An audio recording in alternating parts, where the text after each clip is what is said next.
पढ़े थे उस टॉपिक में हम लोग सीखे थे कंस्ट्रक्टर क्या है, डिस्ट्रक्टर क्या है, कंस्ट्रक्टर का अलग अलग वेरिएशंस क्या क्या है, वो सब हम लोग देख चुके हैं।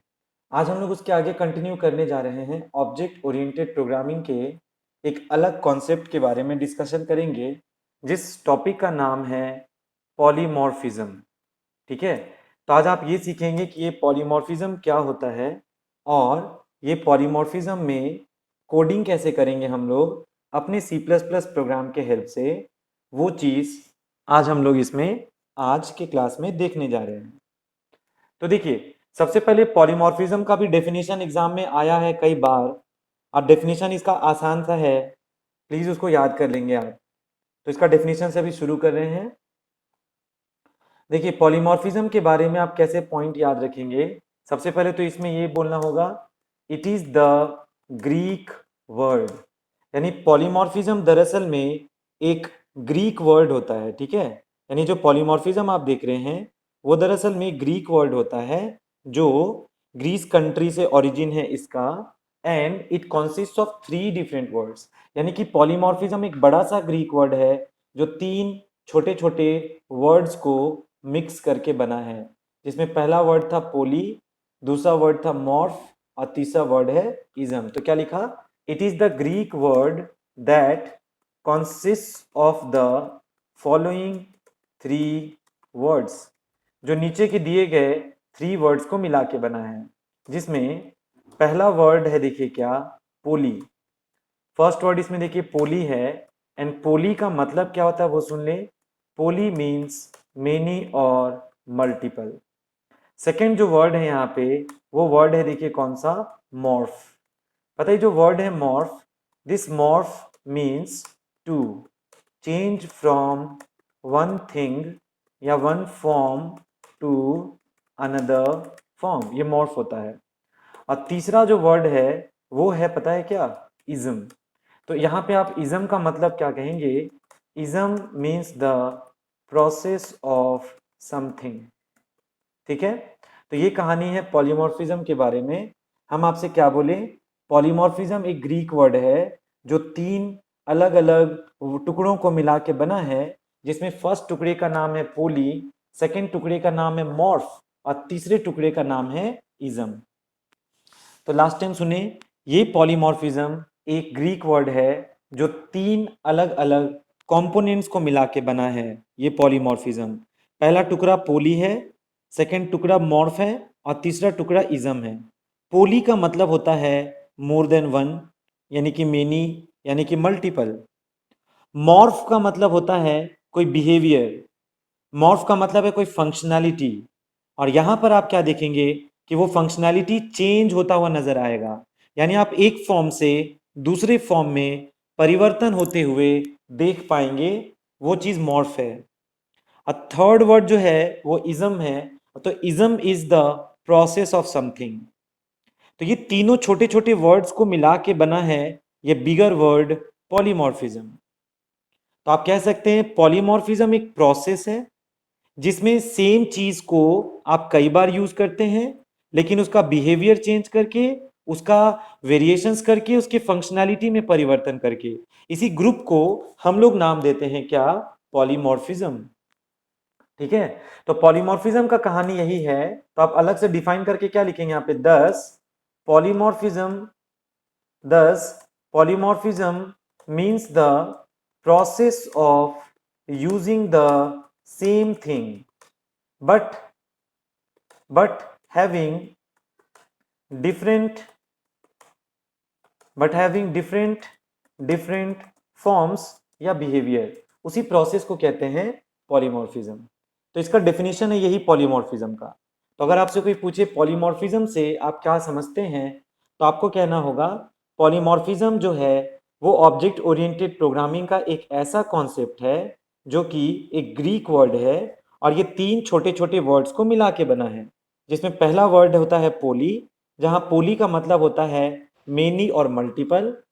दूसरा वर्ड होता है मॉर्फ, मॉर्फ का मतलब होता है एक रूप से दूसरे रूप में, मतलब फंक्शनैलिटी को चेंज करना। और तीसरा वर्ड होता है इज्म, जहां पे इज्म मतलब होता है किसी चीज के प्रोसेस को इज्म बोलते हैं। तो अब आप कंबाइंड रूप से कह सकते हैं, दस था यहाँ, दिस नहीं है, आप यहाँ कंबाइंड रूप से कह सकते हैं दस polymorphism means the process of using the same thing. यानी पॉलीमॉर्फिज्म एक ऐसा प्रोसेस है जिसमें आप सेम चीज को बार बार यूज करते हैं but having different different forms, लेकिन उसका बिहेवियर बदल बदल कर, उसका फॉर्म्स बदल बदल कर, उसी प्रक्रिया का नाम होता है पॉलीमॉर्फिज्म। तो ये कहानी था हमारे पॉलीमॉर्फिज्म प्रोसेस के बारे में। अब एक बात आप सुनिए, एक बात आप प्लीज यहाँ पे सुनिए, ये जो पॉलीमॉर्फिज्म होता है ना, इसके बारे में अब हम यहाँ कैटेगराइज करके दिखाने जा रहे हैं कि पॉलीमॉर्फिज्म किस किस टाइप का होता है। तो पॉलीमॉर्फिज्म का डेफिनेशन तो अब आपने देख लिया, अब आप उसके टाइप्स के बारे में समझें कि पॉलीमॉर्फिज्म को आखिर हम लोग किन कैटेगरीज में डिस्ट्रीब्यूट करके रख सकते हैं। तो देखिए, हम यहाँ पे पॉलीमॉर्फिज्म का जो अलग अलग कैटेगरीज है उसको यहाँ पे मेंशन करने जा रहे हैं, जिसमें कि पॉलीमॉर्फिज्म को हम लोग कैटेगराइज करके रख सकते हैं। तो देखिए, ये जो टाइप अभी हम ड्रॉ करने जा रहे हैं, इसमें सबसे पहले हम यहाँ टॉप में हेडिंग क्या देने जा रहे हैं, पहले तो हम हेडिंग देंगे यहाँ पे कि ये पॉलीमॉर्फिज्म है। उसके बाद पॉलीमॉर्फिज्म का हम एक बात बता दें, पॉलीमॉर्फिज्म का एक टाइप होता है जिसको हम लोग कहते हैं कंपाइल टाइम पॉलीमॉर्फिज्म। अब पॉलीमॉर्फिज्म का एक सेकंड टाइप होता है जिसको कहते हैं रन टाइम पॉलीमॉर्फिज्म। अब सुनिए, कंपाइल टाइम पॉलीमॉर्फिज्म जब आप C++ में पढ़ते हैं तो पॉलीमॉर्फिज्म का जो पहला टाइप है कंपाइल टाइम पॉलीमॉर्फिज्म, ये ना दो टाइप का स्प्लिट होता है, बटता है, जिसमें एक टॉपिक का नाम होता है फंक्शन ओवरलोडिंग, पहला टाइप ये है। और सेकंड टाइप जिसमें वो स्प्लिट होता है उसका नाम सुनिए क्या है, उसका नाम है ऑपरेटर ओवरलोडिंग। ठीक है, तो पॉलीमॉर्फिज्म का पहला टाइप कंपाइल टाइम होता है। कंपाइल टाइम को दो कैटेगरीज में स्प्लिट करते हैं। कंपाइल टाइम में पहला केस है फंक्शन ओवरलोडिंग और दूसरा केस है ऑपरेटर ओवरलोडिंग। और जो रन टाइम पॉलीमॉर्फिज्म है उसमें एक केस आप पढ़ेंगे जिसका नाम होता है उस टॉपिक का वर्चुअल फंक्शन। ठीक है, पर हम एक बात बता दें, स्कूल के बोर्ड्स के हिसाब से पॉलीमॉर्फिज्म का कंपाइल टाइम का जो फंक्शन ओवरलोडिंग है ना, इसी का क्वेश्चन एग्जाम में पूछता रहता है, और ऑपरेटर ओवरलोडिंग और वर्चुअल फंक्शन का कभी कभार ऑब्जेक्टिव क्वेश्चन में इनका सिर्फ नाम ज्यादा से ज्यादा देखने को मिलता है। लेकिन हम लोग करेंगे डिस्कशन ये सब के बारे में, क्योंकि प्रोग्राम तो लिखने इनका देगा नहीं, क्योंकि स्कूल के हिसाब से सिलेबस थोड़ा सा बड़ा हो जाता है, पर लास्ट में हम लोग इसका भी डिस्कशन कर ही लेंगे थोड़ा।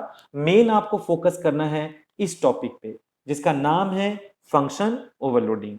तो सुनिए, फंक्शन ओवरलोडिंग जो है वो एक ऐसे प्रोसेस को कहते हैं जिस प्रोसेस में आप क्या करते हैं, सॉरी, पॉलीमॉर्फिज्म जो है वो ऑब्जेक्ट ओरिएंटेड प्रोग्रामिंग का एक फीचर होता है जिसमें एक ही चीज को आप बार बार यूज कर सकते हैं, लेकिन उसके बदलते हुए बिहेवियर के साथ, उसके बदलते हुए वर्क के साथ, फंक्शनैलिटी के साथ। फिर ये जो पॉलीमॉर्फिज्म है इसको दो टाइप में स्प्लिट किया जाता है। पहला टाइप होता है कंपाइल टाइम, यानी पता है आप लोग जब प्रोग्राम को प्रैक्टिकल में कोडिंग करके जब आप उसको कंपाइल करते हैं, कंपाइल करने से याद है ना क्या होता है, कंपाइल करने से हम लोगों का जो सोर्स कोड होता है, जो C++ का कोड होता है, वो हमारे मशीन कोड में 01 के कोड में परिवर्तित होता है, उसको कंपाइल करना बोलते हैं। तो प्रैक्टिकल में जब आप कंपाइल करते हैं तो उसी कंपाइल के समय ये पॉलीमॉर्फिज्म का जब रूप दिख जाए तो उसको हम लोग कंपाइल टाइम पॉलीमॉर्फिज्म कहते हैं। यानी प्रोग्राम जब कंपाइल होगा उसी वक्त पॉलीमॉर्फिज्म का वर्क आप लोगों को नजर आने लगेगा, तो उसको आप बोलेंगे कंपाइल टाइम पॉलीमॉर्फिज्म। और ये compile time polymorphism has been splitted into two segments, जिसमें पहला सेगमेंट है फंक्शन ओवरलोडिंग, जिसको आज ही हम लोग पढ़ने वाले हैं जस्ट अभी। उसके बाद एक सेगमेंट है ऑपरेटर ओवरलोडिंग। तो क्योंकि ये टॉपिक सिलेबस के हिसाब से उतना इंपॉर्टेंट नहीं है, तो ये सब टॉपिक हम आपको बिल्कुल लास्ट में बताएंगे, क्योंकि अभी जो जरूरी है पहले हम लोग वो सब पढ़ेंगे। और पॉलीमॉर्फिज्म का जो सेकंड टाइप है जिसका नाम रन टाइम पॉलीमॉर्फिज्म है, ये दरअसल में पॉलीमॉर्फिज्म का वो केस होता है जो प्रोग्राम के एग्जीक्यूशन टाइम, प्रोग्राम के रन टाइम अपना काम करके दिखाएगा। तो पॉलीमॉर्फिज्म का उस कैटेगरी को रन टाइम पॉलीमॉर्फिज्म बुलाते हैं, और इसके अंदर बस एक ही एग्जांपल है जिसको हम लोग कहते हैं वर्चुअल फंक्शन। ठीक है। तो ये वर्चुअल फंक्शन सब क्या है, इस ये भी सिलेबस के लिए इंपॉर्टेंट नहीं है, तो इसको भी हम लोग लास्ट में ये दो टॉपिक हम लोग डील करेंगे। पर अभी के लिए आपको जरूरी है पढ़ना ये टॉपिक जिसका नाम है फंक्शन ओवरलोडिंग। वैसे इस पूरे सेगमेंट में सबसे ज्यादा इसका डेफिनेशन पूछता है पॉलीमॉर्फिज्म का, वो सबसे इंपॉर्टेंट है। और डेफिनेशन के बाद अगर कुछ इंपॉर्टेंट है तो फंक्शन ओवरलोडिंग में जो टॉपिक्स आएगा वो सब। तो आज के क्लास में अब हम लोग सीखेंगे फंक्शन ओवरलोडिंग होता क्या है। तो अभी तक जो पढ़ा है हम एक बार फटाफट आपको रिव्यू दे देते हैं उसका। सुनिए, आज हम लोग ऑब्जेक्ट ओरिएंटेड प्रोग्रामिंग कॉन्सेप्ट में अगले कॉन्सेप्ट की तरफ अपना रुख मोड़े हैं जिसका नाम है polymorphism.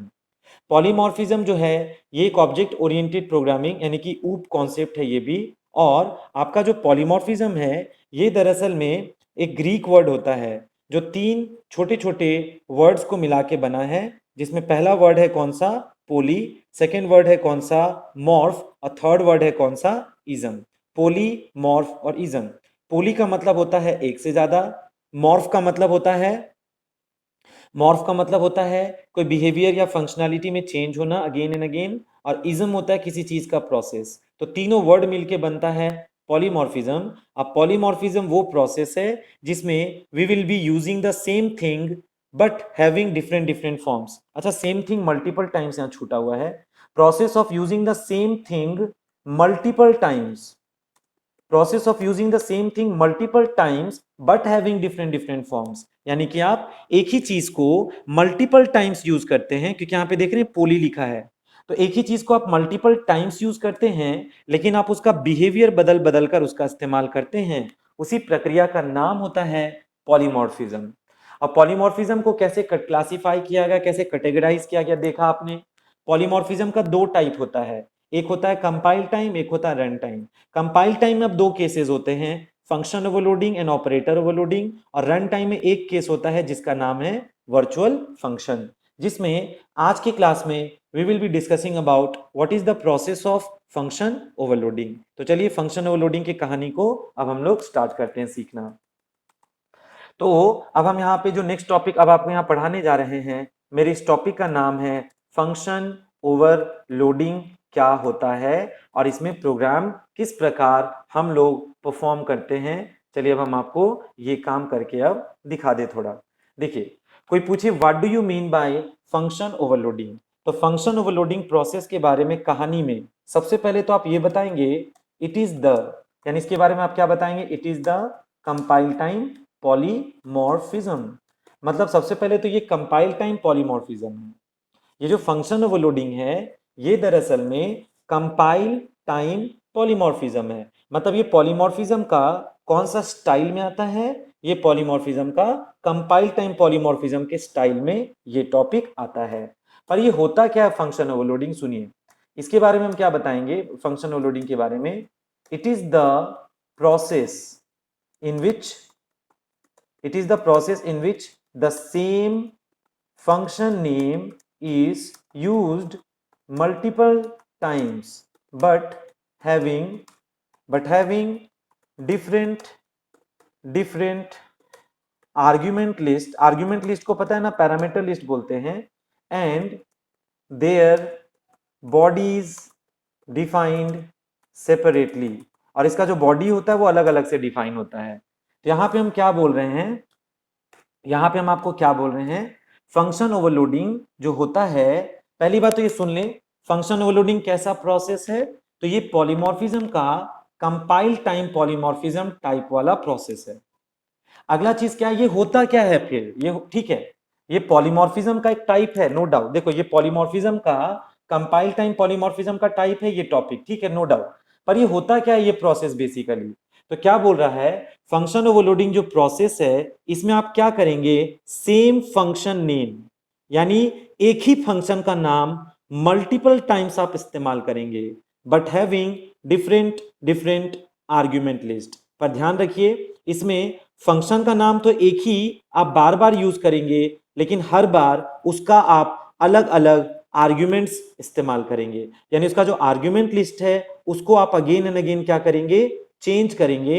And their bodies defined separately, और उसका जो बॉडीज होगा, किसका बॉडीज, ये जो फंक्शंस आप बनाएंगे अलग अलग उनका जो बॉडीज होगा they will be defined separately. मतलब ये हुआ मतलब ये हुआ कि इस प्रक्रिया में आप एक ही फंक्शन का नाम आप रिपीट करेंगे, ठीक है। एक ही फंक्शन का नाम आप कई बार देखिएगा कि आप रिपीट करेंगे, पर हर बार उसका उसका मतलब फंक्शन का आर्ग्यूमेंट लिस्ट को बदल देंगे।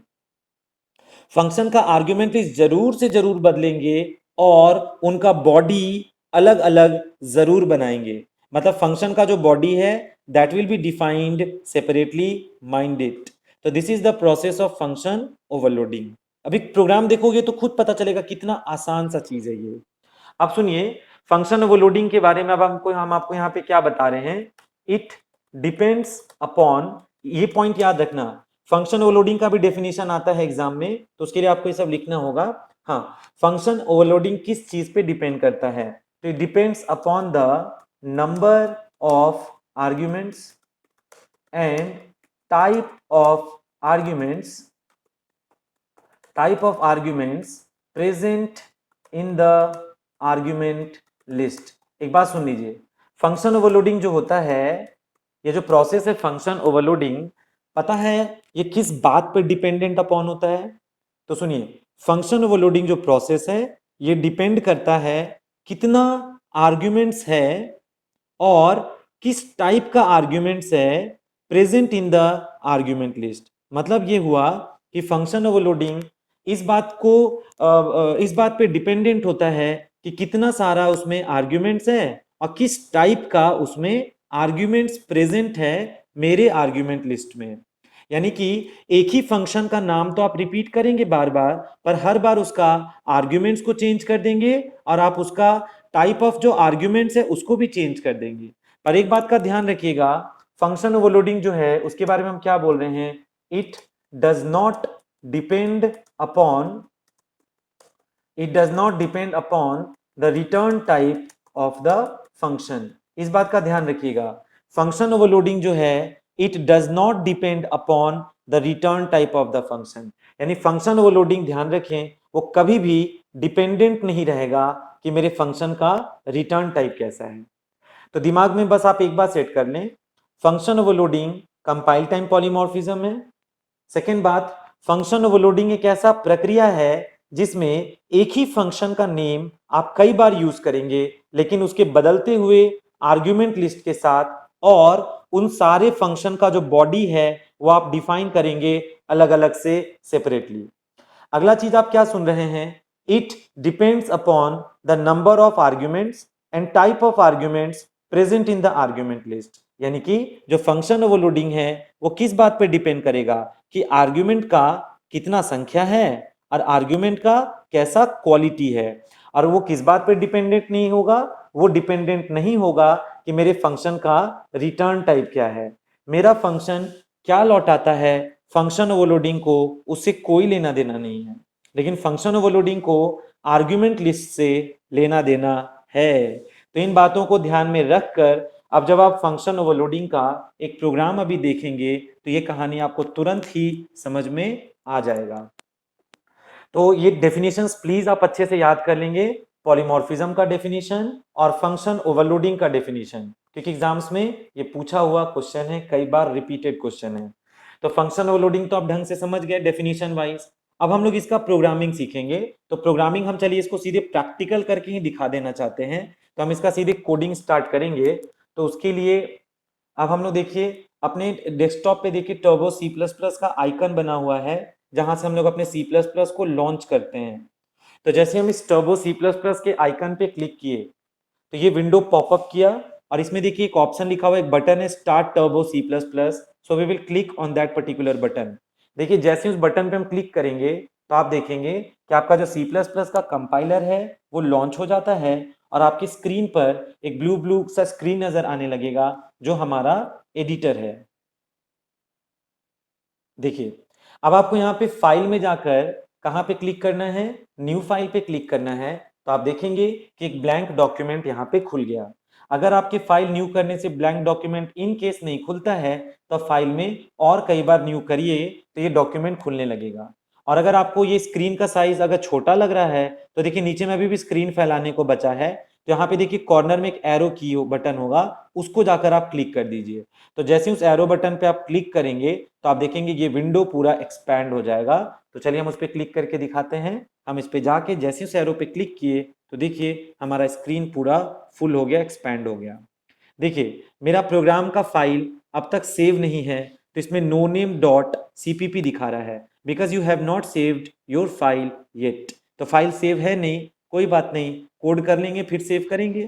तो सुनिए, अब हम आपको यहाँ पे एक प्रोग्राम कराने जा रहे हैं। तो पहले हम कमेंट लाइन यूज करेंगे, ठीक है। कमेंट लाइन याद है ना, डबल स्लैश करके आप दे सकते हैं। देखिए कमेंट लाइन से आप अपने प्रोग्राम में किन्हीं हिस्सों के बारे में टिप्पणी करते हैं, कमेंट करते हैं।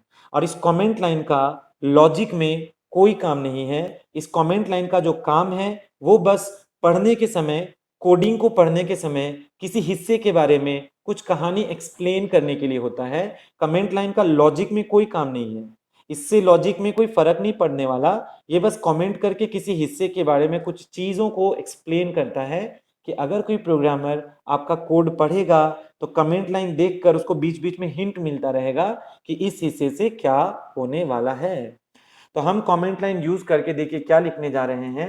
हम लिखने जा रहे हैं program to show the working of what, working of function overloading.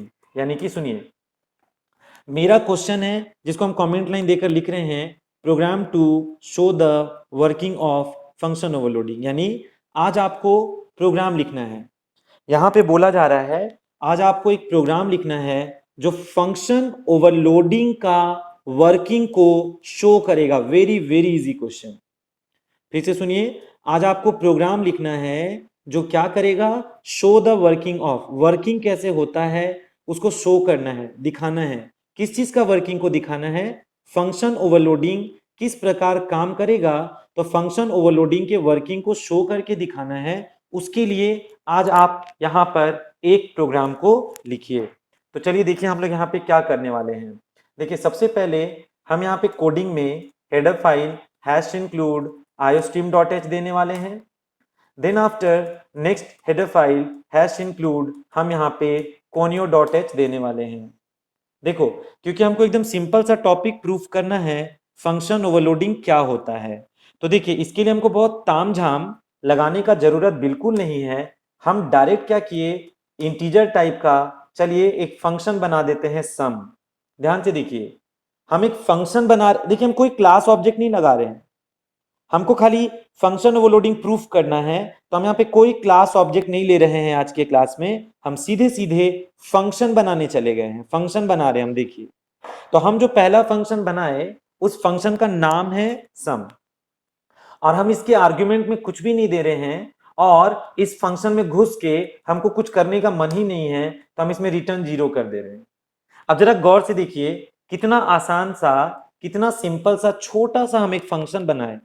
आप लोग फंक्शन चैप्टर बहुत पहले पढ़े थे, उसमें देखे हैं ये सब स्टाइल का चीज। देखिए सम मेरा फंक्शन का नाम है, समझ में आ रहा बात, सम जो है वो मेरे फंक्शन का नाम है।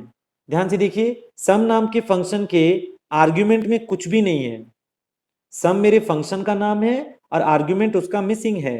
और सम का रिटर्न टाइप क्या है बताओ, इंटीजर है। और नीचे में ये जो करली ब्रैकेट के अंदर में जो कोडिंग किए हैं वो फंक्शन का बॉडी है, फंक्शन बॉडी बोलते हैं अंदर में जो कोडिंग होता है। तो सुनिए, हम यहाँ पे एक बहुत ही मामूली सा फंक्शन बना है सम के नाम से, इसमें हम आर्ग्यूमेंट कुछ भी नहीं भेज रहे हैं, इसका रिटर्न टाइप देखो इंटीजर है, और हम अंदर में कोडिंग कर दिए हैं। कोडिंग में भी किए क्या, खाली रिटर्न 0 तो किए हैं क्योंकि हमको 0 लौटाने का मन है। अगर हम इस सम नाम के फंक्शन को कॉल करते हैं तो ये हमको 0 लौटाएगा, आप उसका ध्यान रखिए। वो हमको यहाँ पे 0 लौटा देगा, आप उसका बस ध्यान रखिए। अब सुनिए क्या होगा उसके बाद, सुनिए अब क्या होगा। अब हम एक और फंक्शन बनाने जा रहे हैं इंट सम लिखकर। अब ब्रैकेट में देखो क्या लिख रहे हैं, int x comma int y. जरा गौर से देखिएगा इस बार क्या होने वाला, प्लीज देखिए, ध्यान दीजिए। मेरे इस फंक्शन का भी नाम सम है और मेरे पुराने फंक्शन का भी नाम सम है। देखो पहली बार ऐसा हो रहा है क्लास में कि आप यहाँ पे दो फंक्शन बना रहे हैं जिन दोनों का नाम डिट्टो सेम है। आज के पहले आप अपने फंक्शन का नाम सेम टू सेम वाला फंक्शंस में तो कभी नहीं पढ़े थे। आज फर्स्ट टाइम ऐसा आप देख रहे हैं कि आपको अलाउड है C++ में कि आप दो फंक्शन का नाम सेम रख सकते हैं। तो देखिए हम इसका भी नाम सम रखे हैं, इसका भी नाम सम रखे हैं, लेकिन शर्त क्या है, कंडीशन क्या है कि इस सम का आर्ग्यूमेंट देखो कुछ नहीं है, पर इस सम का आर्ग्यूमेंट देखो दो ठो आर्ग्यूमेंट है। तो यही बात ध्यान में रखना है कि फंक्शन का नाम तो आप रिपीट कर सकते हैं, पर आर्ग्यूमेंट कभी भी मैच मत करवाइएगा, हमेशा अलग थलग रखेंगे। आप मैच करा देंगे एरर आ जाएगा। तो जरा गौर से देखिए, हम यहाँ पे दो फंक्शन का नाम हूबहू सेम रखे हैं, पर आर्ग्यूमेंट दोनों का अलग अलग है। इस वाले सम में कोई आर्ग्यूमेंट नहीं है, तो ये सम किसी चीज को मांग नहीं रहा है, तो हम इसमें से बेधड़क 0 लौटा दिए। पर ये जो मेरा सम नाम का फंक्शन है, ये सम फंक्शन मेरे से दो आर्ग्यूमेंट्स मांग रहा है, एक x मांग रहा है, एक y मांग रहा है। तो ये सम क्या करेगा, x को और y को जोड़ के तब लौटाएगा। तो चलिए अब इसके अंदर अब हम लोग कोडिंग करते हैं। कोड में देखो हम क्या लिखे, हम इसके कोड में लिखे इंट s फॉर सम, और लिख देंगे s is equal to X plus Y semicolon, और अब देखो अंत में हम रिटर्न में s कर दिए। तो जरा सोचो, मेरे फंक्शन का नाम सम है, ये जो सम फंक्शन है जब आप इसको कॉल करेंगे तो ये आपसे दो वैल्यू रिसीव करेगा। ये जो सम नाम का फंक्शन है ये आपसे दो आर्ग्यूमेंट्स रिसीव करेगा, और जिन दो आर्ग्यूमेंट्स को ये रिसीव करेगा उन दोनों आर्ग्यूमेंट्स को यानी x और y को लाएगा और x और y को जोड़कर s में सौंप देगा। अब फिर ये रिटर्न क्या करेगा, s में जो सम है उसको रिटर्न लौटा देगा। तो ये कहानी है इस सम फंक्शन के बारे में। अच्छा सुनिए, इतना किचकिच जो किए हैं आप, एक s बनाए, फिर s में x और y को जोड़ के सौंपे, फिर आप s को लौटाए। अगर आप चाहे तो आप यहाँ शॉर्टकट मार सकते हैं, क्योंकि इसका काम बहुत ही आसान सा है। शॉर्टकट क्या मार सकते हैं, सुनिए, आप यहाँ घुस के डायरेक्ट लिख दीजिए ना, return what, return x plus y, direct कर दीजिए, क्या फायदा s बना के। तो सुनो, ये रिटर्न क्या करेगा, x आ गया y आ गया, दोनों को जोड़ के सीधे सीधे लौटा देगा, सीधे रिटर्न कर देगा। हम इसको s में बिना डाले लौटा सकते हैं, कैलकुलेट करके डायरेक्टली भी अगर मन करे तो या तो आप पहले x और y को जोड़ के s को दे दीजिए, फिर रिटर्न s कर लीजिए, और नहीं तो फिर सीधे x और y को जोड़ के लौटा दीजिए, तो अपने हाथ में है। अच्छा अब एक बात सुनिए, अगर हम फिर से जा रहे हैं एक फंक्शन बनाने इंट सम लिखकर, पर इसमें हम आर्ग्यूमेंट 3 देने जा रहे हैं, x comma y comma int z। अब जरा सोचिए, ये जो मेरा फंक्शन है सम, सोचिए ये जो मेरा तीसरा फंक्शन है सम, इसका भी नाम सम है मैचिंग, पर आर्ग्यूमेंट्स कितने हैं, 3, x है, y है, z है। तो सुनो, ये सम क्या करेगा, x को y को z को जोड़ के लौटा देगा। तो देखिए हम लोग अंदर जाने के बाद, ध्यान से देखिए, हम लोग इसके अंदर जाने के बाद रिटर्न में डायरेक्ट लिखने जा रहे हैं x plus y plus z. अब उतना मेहनत करने का कोई फायदा नहीं है, आपका तो कैलकुलेशन बहुत आसान है। ये जो सम फंक्शन है इसको कैलकुलेशन बड़ा आसान सा मिला है करने के लिए, कि तीनों को जोड़िए और लौटाइए। क्या फायदा इसको s में डाल के फिर s लौटाने से, डायरेक्ट लौटा दीजिए ना, शॉर्टकट मार सकते हैं यहाँ पे। अब गौर से आप देखिए, मेरे इस कोड में, मेरे इस प्रोग्रामिंग कोड में ध्यान से देखिए, हम तीन फंक्शन का नाम एकदम सेम रखे हैं, सम सम सम। लेकिन आप ये ध्यान से देखिए, हम आर्ग्यूमेंट्स अलग रखे हैं। देखो, इस सम में कोई आर्ग्यूमेंट नहीं है, इस सम में दो ठो आर्ग्यूमेंट है, इस सम में तीन ठो आर्ग्यूमेंट है। अब बताओ, आर्ग्यूमेंट का संख्या अलग है कि नहीं, इसमें कितना आर्ग्यूमेंट है 0, इसमें कितना आर्ग्यूमेंट है 2, इसमें कितना आर्ग्यूमेंट है 3। तो बताओ नंबर ऑफ आर्ग्यूमेंट्स अलग है कि नहीं। तो फंक्शन ओवरलोडिंग एक ऐसा प्रक्रिया होता है जिसमें आप फंक्शन का नाम चाहे तो रिपीट कर सकते हैं, पर आर्ग्यूमेंट्स आपको हमेशा चेंज करना है। आर्ग्यूमेंट चेंज किस रिस्पेक्ट में होगा, या तो आर्ग्यूमेंट का संख्या बदल दीजिए, जैसे इस फंक्शन में कितना आर्ग्यूमेंट है, कुछ नहीं, इस सम में कितना आर्ग्यूमेंट है 2, इस सम में कितना आर्ग्यूमेंट है 3, तो या तो आर्ग्यूमेंट का संख्या ही बदल दीजिए, ठीक है। और आगे एग्जांपल में हम आपको दिखाएंगे, अगर आर्ग्यूमेंट का संख्या सेम है तो डेटा टाइप बदल सकते हैं आप, पर मेरे इस एग्जांपल में फिलहाल आर्ग्यूमेंट का नंबर अलग है। इसमें कितना आर्ग्यूमेंट है 0, इसमें कितना आर्ग्यूमेंट है 2, इसमें कितना आर्ग्यूमेंट है 3। तो इसी को कहते हैं फंक्शन ओवरलोडिंग। आ जाके देखो सबका कोड अलग अलग है, इसका कोड अलग है, इसका कोड में एक्स और वाई को जोड़ के लौटाया अलग है, और इसके कोड में एक्स वाई जेड को जोड़ के लौटाया, इसका भी कोड अलग है, इसका कोड अलग है, इसका कोड अलग है। देखिए मोटा मोटी काम तो आप सम का ही कर रहे हैं, इसमें भी सम कर रहे हैं, इसमें भी सम कर रहे हैं, इसमें कुछ नहीं है तो रिटर्न जीरो कर रहे हैं, मतलब रफली तो काम सम का हो रहा है, लेकिन कोड तो अलग है ना। ये सम एक्स और वाई को जोड़ा और ये सम एक्स वाई जेड को जोड़ा। एक और बात, सर आप यहाँ ब्रैकेट लगाए हैं और यहाँ पे नहीं लगाए हैं सर इस जगह पे, तो सुनिए ये तो सिंपल सा कैलकुलेशन है, एक्स प्लस वाई है, आपको ब्रैकेट लगाना है तो लगा लीजिए कोई दिक्कत नहीं है, और यहाँ पे हटाना है तो हटा लीजिए कोई दिक्कत नहीं है। हम आपको अलग अलग वेरिएशन सिखा रहे हैं कि ऐसे भी संभव है लिखना और ऐसे भी संभव है लिखना ब्रैकेट के साथ, अब बिना ब्रैकेट का भी लिख सकते हैं रिटर्न के साथ। एनीवेज अब तीसरा चीज सुनिए, ये देखिए फंक्शन का नाम तो सेम है, ठीक है, फंक्शन का आर्ग्यूमेंट एब्सोल्युटली अलग है, इसमें 0 आर्ग्यूमेंट, इसमें 2 आर्ग्यूमेंट, इसमें 3 आर्ग्यूमेंट, ये भी समझ गए। पर रिटर्न टाइप देखो, रिटर्न टाइप प्लीज देखो, इस सम का रिटर्न टाइप इंटीजर है, इस वाले सम का रिटर्न टाइप इंटीजर है, इस वाले सम का रिटर्न टाइप इंटीजर है। हम आपको कहे थे ना फंक्शन ओवरलोडिंग, हम आपको बोले थे ना ये जो फंक्शन ओवरलोडिंग है, ये प्रोसेस किस बात पे डिपेंड नहीं करता, रिटर्न टाइप, ये जो फंक्शन का रिटर्न टाइप है ये उस पर डिपेंड नहीं करता है। रिटर्न टाइप क्या होगा, फंक्शन ओवरलोडिंग को उसमें डिपेंडेंसी नहीं है। तो देखिए मेरे तीनों फंक्शन का नाम तो एकदम सेम टू सेम है, रिटर्न टाइप लेकिन तीनों का सेम है, तो रिटर्न टाइप सेम हो चाहे रिटर्न टाइप अलग हो कोई फर्क नहीं पड़ता। पर इस बात का ध्यान रखना आर्ग्यूमेंट कभी सेम ना हो, इसमें कितना आर्ग्यूमेंट है 0, इसमें कितना आर्ग्यूमेंट है 2, इसमें कितना आर्ग्यूमेंट है 3, तो आर्ग्यूमेंट हमेशा डिफरेंट होना चाहिए, सेम आर्ग्यूमेंट मत करना। देखिए सबका कोडिंग भी हम लोग अलग अलग से डिफाइन किए हैं, इसका अलग कोडिंग है, इसका अलग कोडिंग है, इसका अलग कोडिंग है, इसी को कहते हैं function overloading. Very very easy. अब चलिए मेन फंक्शन में चल के कॉल भी किया जाए थोड़ा। आपने देखा होगा हम यहाँ 3 फंक्शन बना दिए सम के नाम से, अब देखते हैं किस केस में कौन सा सम कॉल होगा। तो पहले हम लोग अपने प्रोग्राम का जिंदगी स्टार्ट कहां से करेंगे, वॉइड मेन फंक्शन से इसको स्टार्ट करेंगे इन दिस वे। अब देखो मेन में घुस के एक काम करते हैं, पहले हम यहाँ पे क्लियर स्क्रीन फंक्शन लगा लेते हैं, और देखो जहां पे मेन खत्म होने वाला है उसके जस्ट एक स्टेप पहले यहाँ पर हम गेट सी एच फंक्शन चलिए लगा लेते हैं। अब हम बीच में घुस के क्लियर स्क्रीन फंक्शन और गेट सी एच ये स्क्रीन साफ कर देगा। उसके बाद देखिएगा ध्यान से, हम यहाँ पे एक वेरिएबल बना लेते हैं, चलो रिजल्ट। ध्यान से देखिए, अगर हम लिखते हैं result is equal to sum of 8,6, ऐसा लिखते हैं, अगर हम लिखते हैं result is equal to sum 8,6 और अब हम इसको प्रिंट करना चाहेंगे, और इसमें जाकर हम क्या लिख रहे हैं, रिजल्ट 1 इज इक्वल टू, और ऐसे करके इसमें रिजल्ट हम लिखेंगे। अगला सी आउट सुनिए हम क्या लिख रहे हैं, अगले सी आउट में हम स्लैश n करके लिखना चाहेंगे रिजल्ट 2 इज इक्वल टू, इसके साथ हम यहीं से सम को कॉल कर दिए, इसमें लिख दिया 10,4,9, ठीक है, 10,4,9। अब हम एक और सी आउट इस्तेमाल करेंगे और इसमें स्लैश n करके मैसेज हम लिखेंगे ऐसे करके रिजल्ट, इसमें हम लिखेंगे रिजल्ट 3 इज इक्वल टू, और इसके साथ अब हम लिखेंगे सम, और इसमें हम कुछ नहीं भेज रहे हैं।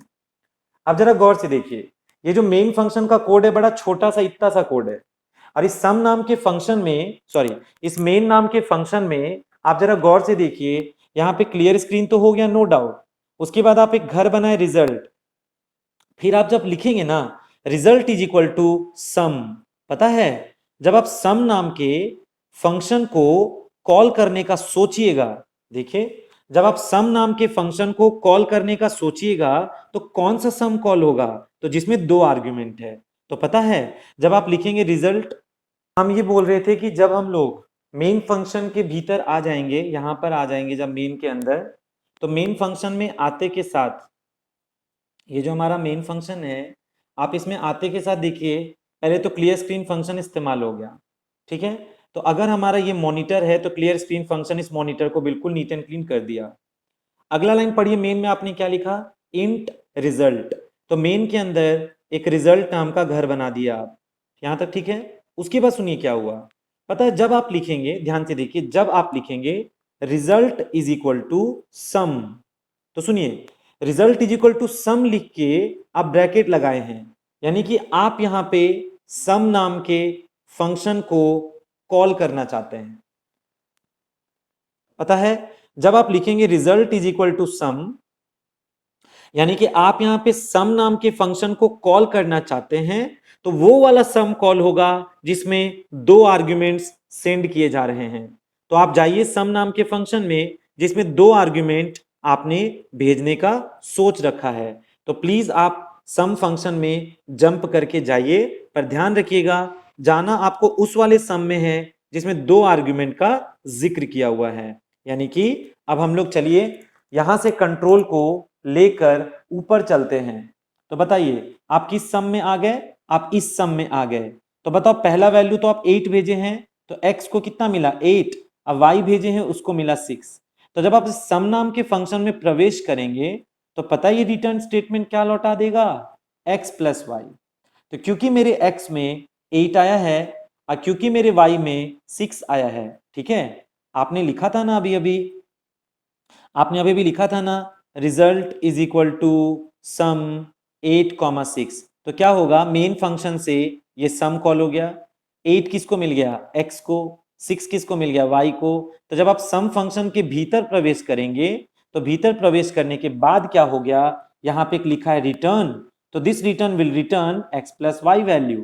तो x में तो 8 है, y में तो 6 है, 8 6 14, रिटर्न उस 14 को लेकर वापस जाएगा मेन फंक्शन में और किसको सौंपेगा, रिजल्ट को। तो आपके रिजल्ट का वैल्यू 14 हो गया, ठीक है। तो अब आप वापस मेन फंक्शन में मूव बैक कर जाइए। पता है जब आप वापस मेन फंक्शन की तरफ मूव बैक करेंगे, यहां पे जब आप वापस आएंगे तो क्योंकि आपके रिजल्ट का वैल्यू 14 लौटा है, तो ये सी आउट पता है क्या छापेगा, result 1 is equal to R E S. तो आपके मॉनिटर पे पहला संदेश आएगा result 1 is equal to R E S में तो 14 था। Very very very very easy. उसके बाद बताओ अगला लाइन क्या लिखे आप, चलिए उसके बाद अगला लाइन देखिए तो क्या लिखे आप। नेक्स्ट लाइन में आपने लिखा है, उसके बाद यहां पढ़िए, नेक्स्ट लाइन में, इस लाइन में देखिए सी आउट में आपने क्या लिखा है यहाँ पे, रिजल्ट 2 इज इक्वल टू। तो मॉनिटर पे अगले लाइन में क्या आएगा, result 2 is equal to what. गौर से देखिए हम इस बार सी आउट के ही साथ में सम को कॉल कर दिए। गौर से देखिए जब सी आउट वाले लाइन में ही हम सम को कॉल कर दिए लेकिन हम 3 वैल्यू भेजे, तो याद करिए सम के नाम से ऊपर में ऐसा कौन सा फंक्शन था जिसमें 3 वैल्यू का स्वागत करेगा। तो एक बार आप स्क्रॉल करके ऊपर चलिए और देखिए 3 तो सम फंक्शन है, पर ये 3 सम फंक्शन में से किस सम फंक्शन में 3 आर्ग्यूमेंट का रिसीविंग घोषणा हुआ था, इसमें तो नहीं है, इसमें तो नहीं है, इसमें है। देखो x और y और z को वो 3 वैल्यू बारी बारी से मिल गया, x को मिल गया 10, y को मिल गया 9 और z को मिल गया 4, या जो भी हम वैल्यू भेजे हैं।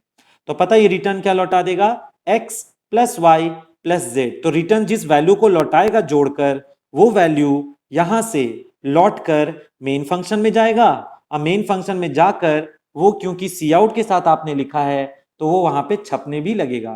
तो आपने भेजा था 10,4,9, देखिए सम कॉल हो गया, 10 4 9 भेजा आपने।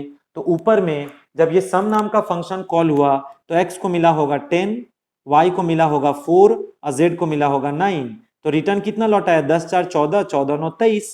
तो ये रिटर्न यहां से 23 लौटाया होगा और यहां पे छपेगा, इस जगह पे छपेगा रिजल्ट 2 इज इक्वल टू 23, ठीक है। उसके बाद सुनिए अगला लाइन पढ़िए क्या लिखे आप, नेक्स्ट वाला लाइन पढ़िए क्या लिखे आप। नेक्स्ट लाइन में आपने लिखा line change result 3 is equal to sum, और आप उसमें कुछ भी नहीं भेजे। तो पता है इस बार वो सम कॉल होगा जिसमें आप कुछ भी नहीं भेजे हैं, यानी कि हम लोगों का जो पहला सम था आज वो वाला आएगा। क्योंकि आज ये वाला सम आया, इसमें आप कुछ भी नहीं भेजे, तो ये रिटर्न कितना लौटा देगा, 0। जैसे ही 0 यहां से लौटा तो ये 0 लौट कर गया और यहां पे जाके पुट हो गया, तो जवाब आएगा रिजल्ट 3 इज इक्वल टू 0। उसके बाद गेट सी एच आया, स्क्रीन होल्ड होगा, फिर main is over, life is also over. चलिए प्रूफ दे दें, आंसर देखिए क्या आएगा, रिजल्ट 1 इज इक्वल टू 14, क्योंकि 8 और 6 14 आया था। फिर यहाँ पे रिजल्ट 2 इज इक्वल टू सम में 10 4 9 23 आ जाएगा, और तीसरा में आएगा रिजल्ट 3 इज इक्वल टू 0। चलिए इसका प्रूफ बस हम आपको दे दें। तो आपने ये सीखा ना कि फंक्शन का नाम भले मैचिंग है, भले रिपीटिंग है, लेकिन आप आर्ग्यूमेंट्स के भरोसे उसमें अंतर ला सकते हैं, और इसी प्रक्रिया का नाम है फंक्शन ओवरलोड करना।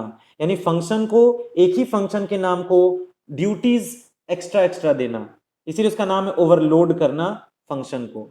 तो अब सुनिए, प्रोग्राम तो हम लिख चुके हैं, अब इसको सेव कीजिए। अभी तक नो नेम दिख रहा है। सेव करने के लिए आपको फाइल मेन्यू में जाना है, यहां फाइल मेन्यू में क्लिक करिए।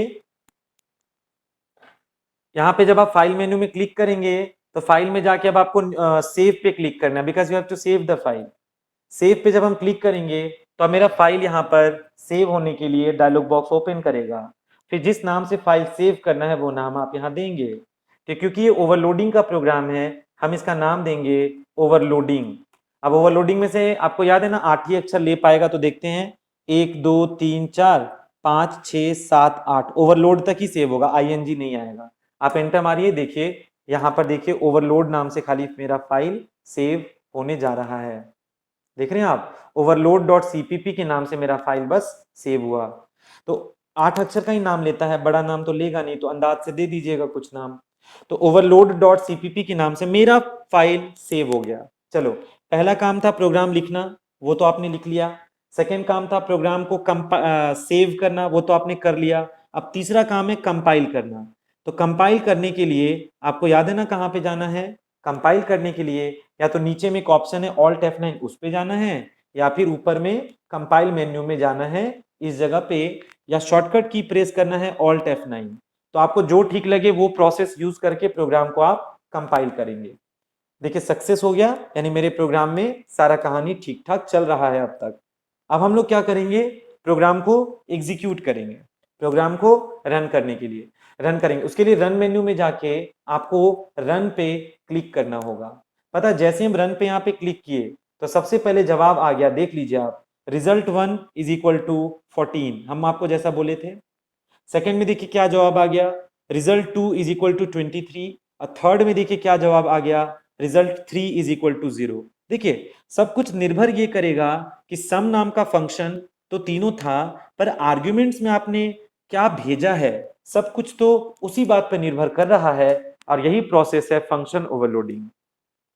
यानी फंक्शन ओवरलोडिंग में आप सेम फंक्शन के नाम को रिपीट कर सकते हैं, पर आप उसका हमेशा ध्यान रखिएगा, आर्ग्यूमेंट कभी आर्ग्यूमेंट कभी सेम नहीं होना चाहिए, और उसका रिटर्न टाइप भले सेम हो, उसको कोई फर्क नहीं पड़ता। यानी देखिए, मेरे इस फंक्शन का नाम तो सम सम सम है, आर्ग्यूमेंट हर बार अलग है, लेकिन रिटर्न टाइप सेम है। चाहे रिटर्न टाइप अलग भी होता तो ओवरलोडिंग को उससे कोई ऐतराज नहीं है, पर आर्ग्यूमेंट सेम रख दोगे तो उसमें प्रॉब्लम होगा। इसीलिए आर्ग्यूमेंट हम लोग हमेशा अलग अलग लेकर चल रहे हैं। तो ये कहानी था फंक्शन ओवरलोडिंग के बारे में।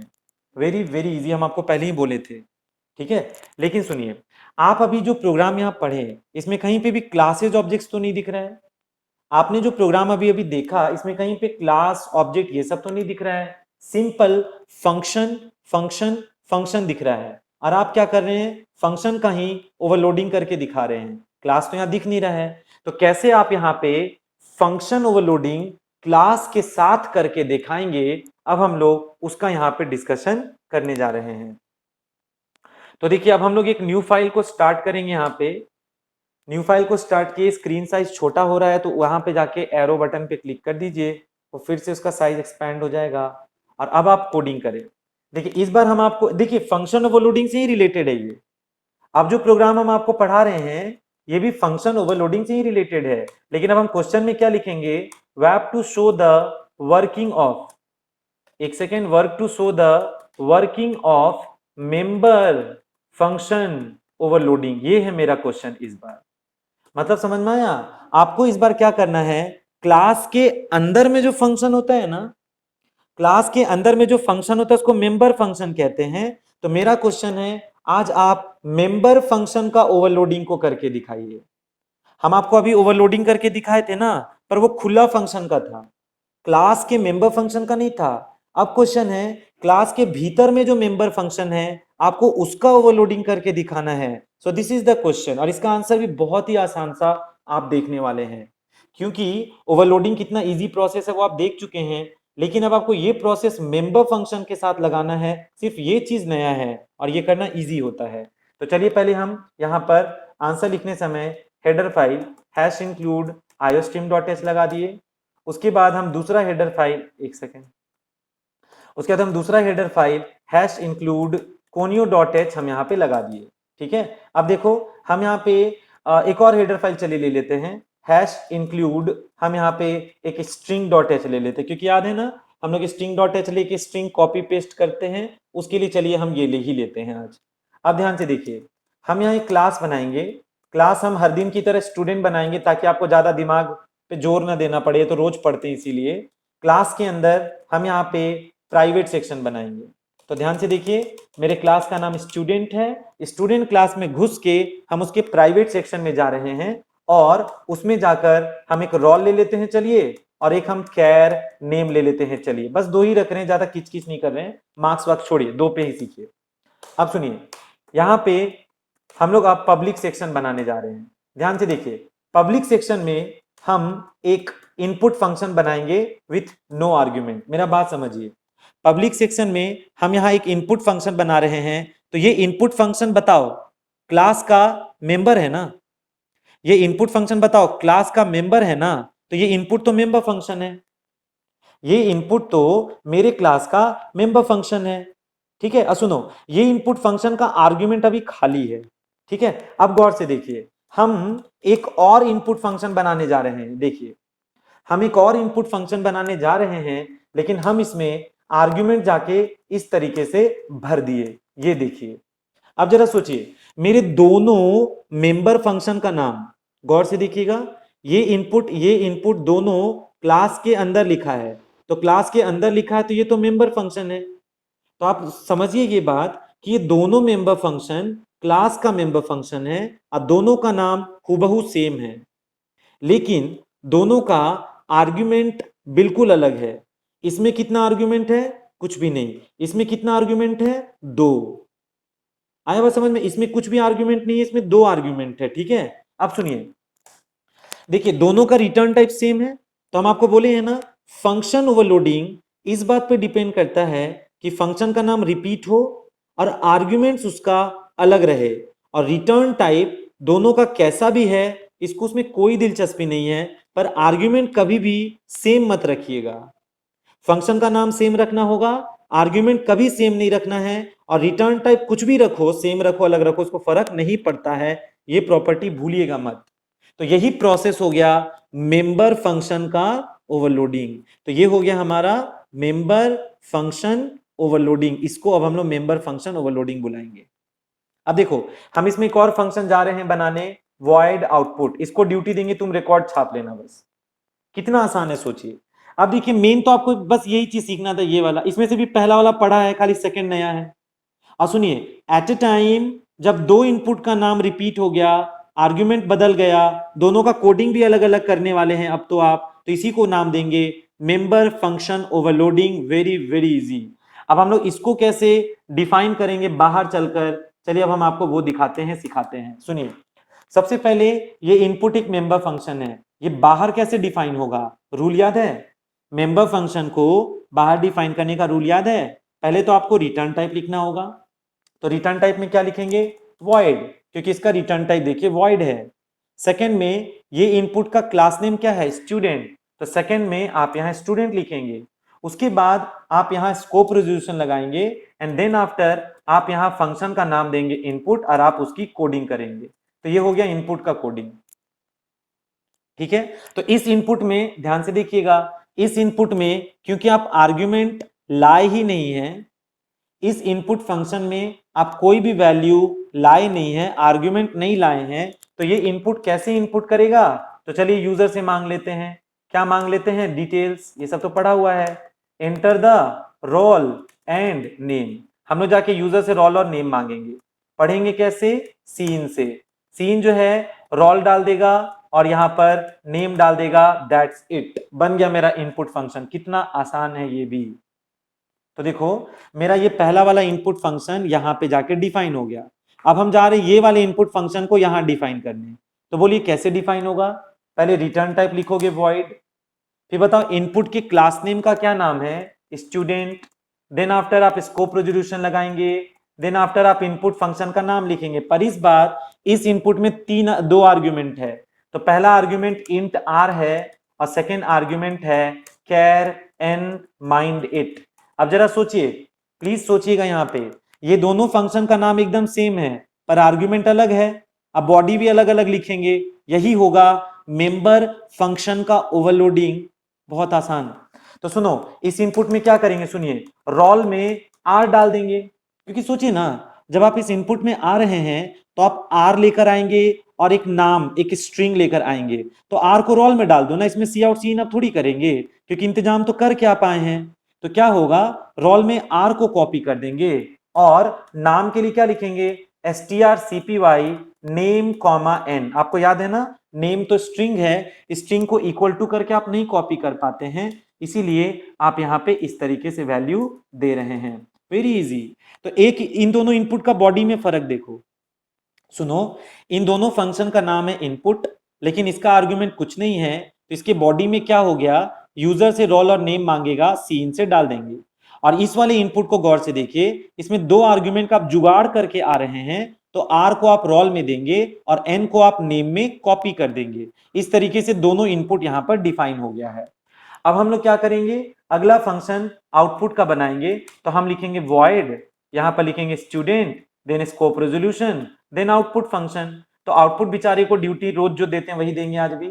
आउटपुट को हम जाके ड्यूटी देंगे, यहाँ पे लाइन चेंज, और यहाँ पे ड्यूटी देंगे हम उसको स्टूडेंट्स रोल नंबर। एक सेकेंड, यहाँ पे आएगा स्टूडेंट्स रोल नंबर इज, या इक्वल टू दे देते हैं, इज इक्वल टू क्या रहे रोल नंबर, तो रोल में जो भी होगा।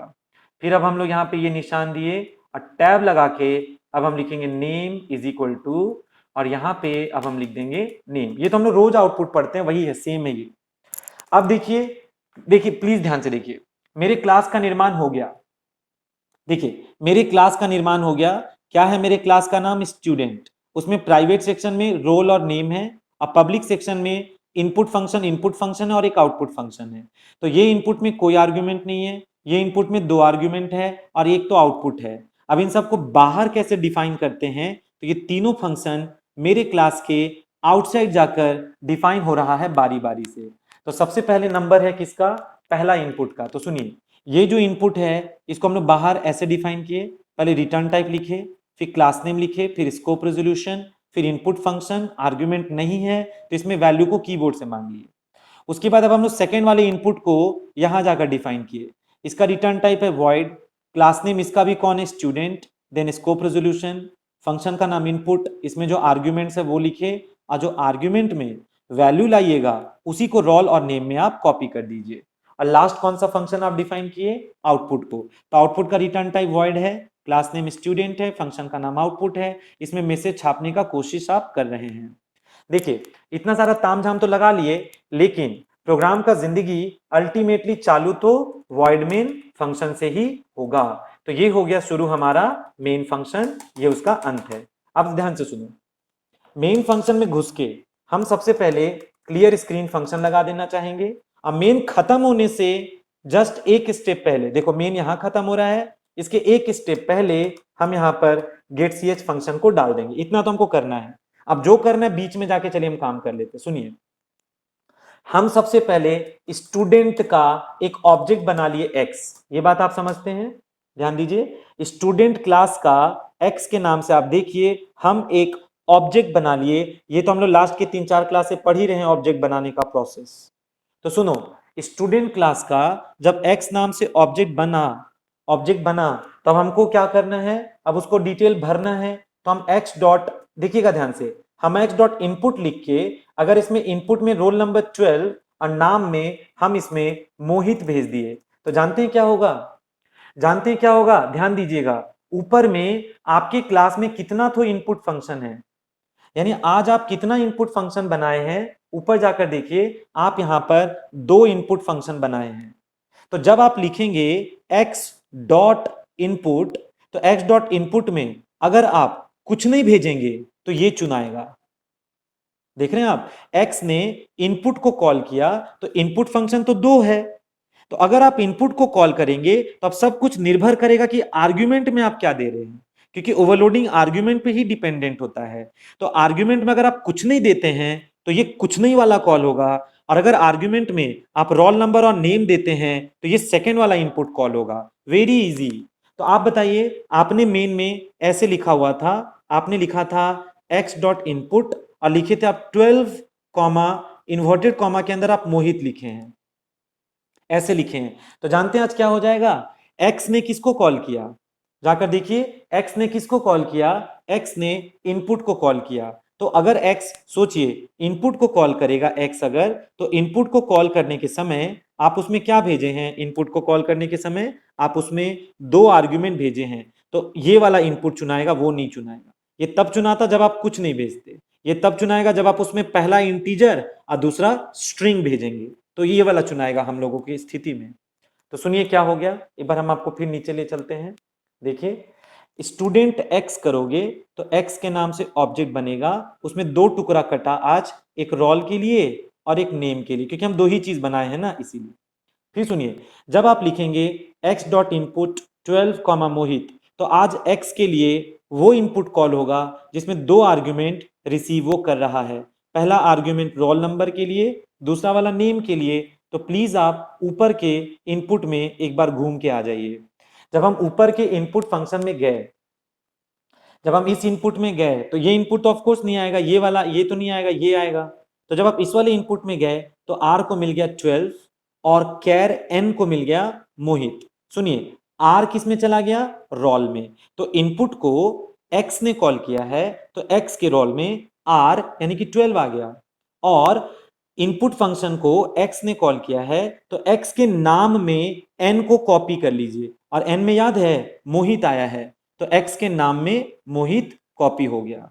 Very easy.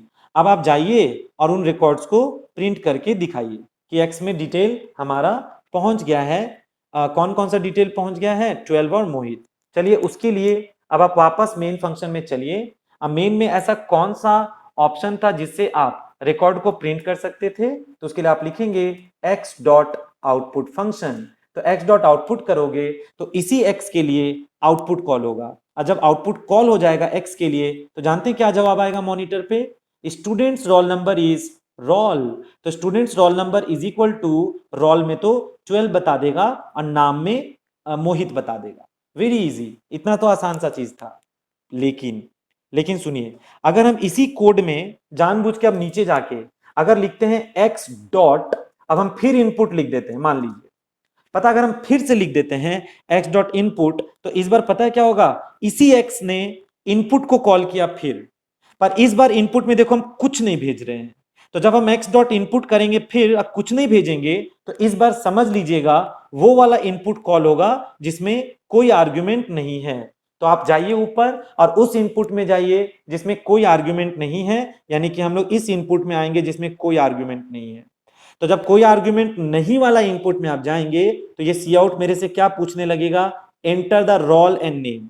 तो रोल नंबर हम 15 देंगे तो सीन जो है मेरे रोल नंबर में 15 डाल देगा, और नाम में हम अगर करण देंगे तो मोहित हटकर इसका नाम में करण स्टोर हो जाएगा। इनपुट का काम तमाम हो गया। वापस अब आप नीचे मेन फंक्शन में जाइए और डिटेल में क्या परिवर्तन हुआ है उसको दिखाने के लिए x के द्वारा फिर से आउटपुट को कॉल कर दीजिए। तो जानते हैं क्या होगा, इस बार जब आप x के द्वारा फिर से आउटपुट को कॉल करेंगे तो अब आपका जो x है उस x के लिए, इस x के लिए जब आउटपुट कॉल होगा तो इस x ने जब आउटपुट को कॉल किया तो कंट्रोल आउटपुट में जाएगा। तो जानते हैं अब संदेश क्या आएगा, student's roll number is roll. तो स्टूडेंट के रोल नंबर में तो 15 है, एंड टैब देके क्या लिखेगा, नेम इज नेम, नेम में तो करण है, उसको छाप के वापस आ जाएगा। उसके बाद हो गया गेट ch, स्क्रीन होल्ड होगा, फिर मेन इज ओवर, फिर लाइफ इज ऑल्सो ओवर। तो इस तरीके से आप यहाँ पे सीखे कि मेंबर फंक्शन में ओवरलोडिंग किस प्रकार होता है। तो जरा सोचिए, x dot input, x dot input, इस इनपुट में दो आर्ग्यूमेंट, इस इनपुट में कोई आर्ग्यूमेंट नहीं, तो खुद पता चलेगा किस स्थिति में किस इनपुट में आपका कंट्रोल ट्रांसफर होगा। इसी प्रक्रिया का नाम होता है मेंबर फंक्शन ओवरलोडिंग। फिर से सुनिए, मेंबर फंक्शन ओवरलोडिंग यानी फंक्शन ओवरलोडिंग ही है, लेकिन मेंबर फंक्शन का ओवरलोडिंग है। तो प्रोग्राम तो हम लोग टाइप कर चुके हैं, अब चलिए हम लोग इसको सेव कर लेते हैं। तो फाइल में जाकर सेव पे क्लिक करेंगे और इसका नाम हम क्या दे देते हैं, मेंबर, बस मेंबर नाम लिख देते हैं, ऐसे एंटर। इसका नाम हो गया मेंबर डॉट सीपीपी। इसको रन कैसे करेंगे हम लोग देखिए, पहले कंपाइल कर लें। कंपाइल में जाके कंपाइल पे क्लिक करेंगे, उसके बाद देखिए सक्सेस आ गया यहाँ पे। अब क्या करेंगे, रन पे क्लिक करेंगे। पता जैसे अब हम लोग रन पे क्लिक करेंगे ना यहाँ पे, तो क्या होगा, मेरा प्रोग्राम रन होने लगा। देखिए शुरू का चीज पहले ही बता दिया, students roll number is 12, name is Mohit. ये वो वैल्यू है जो याद कीजिए हम डायरेक्ट भेजे थे, उसमें हम लिखे थे ना, हम ऐसे करके लिखे थे ना, एक्स डॉट इनपुट, और उस इनपुट को कॉल किए थे जिसमें वैल्यू का डिमांड था, तो हम अपने से वैल्यू पहले ही भेज दिए थे। तो याद कीजिए ये भेजा हुआ वैल्यू यहाँ पे प्रिंट हो रहा है, उसका प्रूफ मिल गया। लेकिन उसके बाद याद है हम बाद में कहीं लिखे थे एक्स डॉट इनपुट, और इस बार हम उसमें कुछ नहीं भेजे थे। तो जब इनपुट में कुछ नहीं भेजे थे तो याद है उस वाले इनपुट में आके आपसे रोल नंबर और नेम मांग रहा था, खुद पता चल गया कि अब आप उस वाले इनपुट के एरिया में घुसे हुए हैं। तो रोल नंबर में हम 15 दे दिए और नाम में हम करण दे दिए। तो जैसे ही एंटर करेंगे तो देखिए स्टूडेंट का रोल नंबर में 15 आ गया है, स्टूडेंट का नाम में करण आ गया है। तो बहुत ही आसान सा प्रोसेस है ये फंक्शन ओवरलोडिंग, बस आप इसका पर्पस समझिए। फंक्शन ओवरलोडिंग वैसे स्थिति में यूज करते हैं जब आप यूजर को चॉइस देना चाहते हैं कि फंक्शन का नाम रिपीटेड तो है लेकिन आर्ग्यूमेंट पे डिपेंडेंट है कि कब किस इनपुट को बुलाना है और क्या काम कराना है। यानी फंक्शन का नाम तो रिपीट हो रहा है पर आर्ग्यूमेंट हर बार उसका बदल रहा है, कोडिंग भी हर बार उसका थोड़ा बहुत बदल रहा है। इसी प्रक्रिया का नाम होता है मेंबर फंक्शन ओवरलोडिंग। ठीक है, तो अब इसके आगे नेक्स्ट टॉपिक होता है कंस्ट्रक्टर ओवरलोडिंग। फिर क्या होता है, यानी कंस्ट्रक्टर में भी हम लोग ओवरलोडिंग का कॉन्सेप्ट लगा सकते हैं। तो ये कंस्ट्रक्टर ओवरलोडिंग क्या होता है, इसको अब हम लोग कल के क्लास में सीखेंगे। ठीक है।